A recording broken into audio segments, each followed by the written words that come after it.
अस्सलाम वालेकुम नाजरीन। मैं हूँ अता मोहम्मद तबस्सुम और अपने व्लॉग के साथ हाजिर खिदमत हूँ। एक तवील अरसे की गैर हाज़िरी रही, लेकिन हालात ऐसे हैं कि बोलना पड़ता है।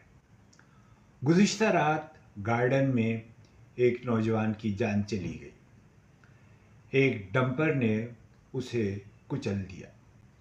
17 साला नौजवान अपनी ज़िंदगी से महरूम हो गया। कराची में होने वाला ये कोई एक वाक़या तो नहीं है। एक अरसा हो गया है, गुज़िश्ता एक लंबे अरसे से लोग एहतिजाज कर रहे हैं और उनका रद्द-ए-अमल भी सामने आता है। बहुत सारी जगहों पर लोगों ने फौरी तौर से इन गाड़ियों को आग लगा दी। कल भी ऐसा ही हुआ, लेकिन गुंडागर्दी और बदमाशी, एक तो जुल्म और उसके ऊपर सीना तान कर खड़े होते हैं। कराची वालों को डराया धमकाया जा रहा है और बंदूकों के साए में लोगों को उनकी राय से महरूम किया जा रहा है। लोग इस वक्त बहुत तंग दिल हैं, बहुत गम और गुस्सा है कराची में।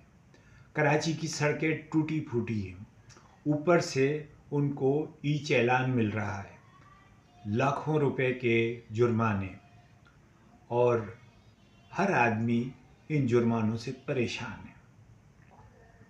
कराची के अंदर हर थोड़े अरसे बाद कोई ऐसा फसाद वाला मौजू छिड़ जाता है जिससे लोगों में एक इज़्तिराबी कैफियत तारी हो जाती है। गुज़िश्ता एक अरसे में कराची को जब से उसकी राय से महरूम किया गया है और उन पर ज़बरदस्ती एक ऐसे टोले को मुसल्लत किया गया है जो गुज़िश्ता 30 साल से इस कराची को लूट कर खा रहा है, इसकी सड़कों को बर्बाद कर दिया है, इसके पूरे माहौल को तबाह कर दिया है। ये कराची कराची नहीं लगता, बल्कि एक गांव और एक गोठ का मंजर है, और वो गोठ जिसको वडेरे ने और हुक्मरान पार्टी ने नज़रअंदाज किया हुआ है। तो कराची भी ऐसा ही एक गोठ बन गया है। कराची में आए दिन हादसात होते रहते हैं और लोग जो है उन हादसात के ऊपर अपना कर्ब और अपना दुख और अपना दर्द किसी से बयान नहीं कर सकते। वो चीखते चिल्लाते हैं, रोते हैं, लेकिन उनके इस दर्द का मदावा करने वाला नहीं है। कराची पे जो लोग मुसल्लत हैं वो कराची को सोने की चिड़िया समझते हैं और इस सोने की चिड़िया को वो अपने हाथ से जाने नहीं देते। चाहे कुछ भी हो जाए, यहाँ पर आप अपनी राय का इजहार करके देख लें, वोटों के ज़रिए आ जाएं, लेकिन आपको कभी आने नहीं दिया जाएगा। और यही कराची वालों का दुख है। कराची के मुख्तलिफ जजीरे हैं, उन जजीरों में कुछ ऐसी कौंसिलें हैं जिनमें जमात इस्लामी के लोग कामयाब हुए और वो जमात इस्लामी के कारकुनान ने वहाँ काम करके और जिस अंदाज से उन्होंने उन सड़कों को, उन इलाकों को बनाया है, वो हैरान कुन है। और यही चीज़ जो है इस्टेब्लिशमेंट को, हुक्मरानों को बहुत नागवार गुजरती है। वो नहीं चाहते कि कराची वाले कोई अच्छा पहलू देख सकें। वो ये देख सकें कि इस कराची के अंदर ये भी हो सकता है, इस तरह की भी तब्दीली आ सकती है, इस तरह के लोग भी हैं, तो वो इनको रोकना चाहते हैं।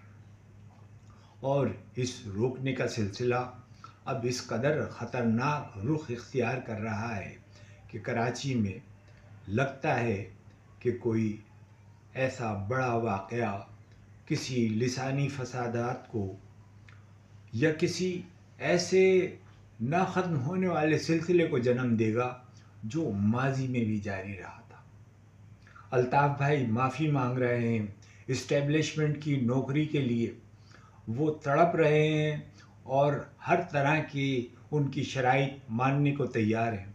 وہ کہتے ہیں کہ کراچی کا اقتدار انہیں دے دیا جائے، لیکن یہ ٹولہ کبھی بھی کسی ایک فرد کو کراچی کا اختیار دینے کو تیار نہیں ہے، چاہے وہ حافظ نعیم الرحمن ہوں، چاہے وہ الطاف حسین ہو، چاہے وہ آفاق ہوں، چاہے وہ عامر خان ہوں، چاہے کوئی بھی ہو. جو کراچی کی لیڈرشپ ابھر کے آتی ہے اس کو کچل دیا جاتا ہے، اس کو پیچھے دھکیل دیا جاتا ہے، اسے اس اقتدار سے محروم کر دیا جاتا ہے جو اس کا حق ہے، جس کے لیے وہ ووٹوں اور اپنی جد و جہد سے آیا تھا. تو آج بھی کراچی کا یہی معاملہ ہے. کراچی میں غنڈہ گردی اور بدماشی عروج پر ہے. مجھے ان واقعات نے بشرا زیدی کے اس کیس کا یاد دلا دی جو ناظم آباد میں ہوا تھا، جس کے نتیجے میں کراچی بدل گیا. کراچی کے اندر وہ خوفناک فسادات ہوئے، ہزاروں افراد اپنی جان سے دھو بیٹھے اور کراچی کی سڑکیں خون سے تر ہو گئی.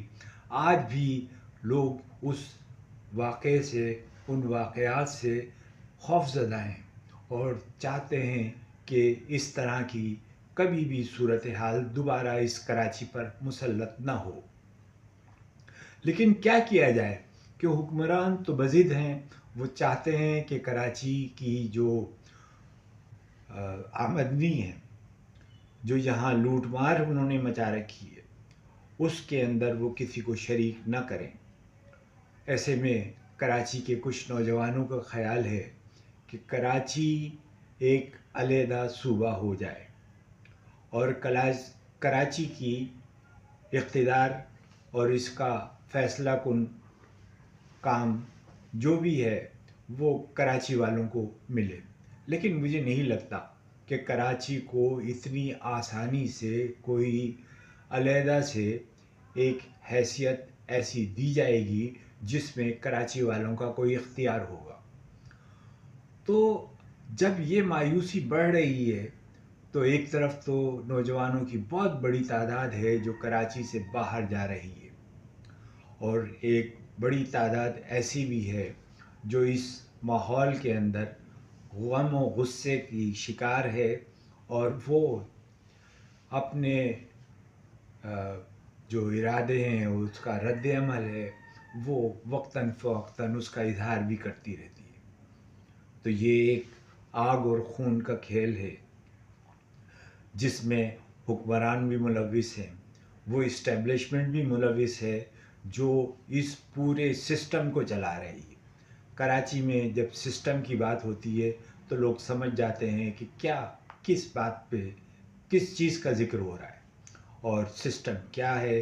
وہ سہولت کاری ہے ان مجرموں کو، ان بدماشوں کو، ان چوروں کو، ان لٹیروں کو، ان غنڈوں کو جو کراچی کا ماحول برباد کر رہے ہیں.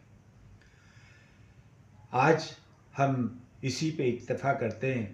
آئندہ انشاءاللہ اس موضوع پر دوبارہ بات ہوگی. بہت بہت شکریہ.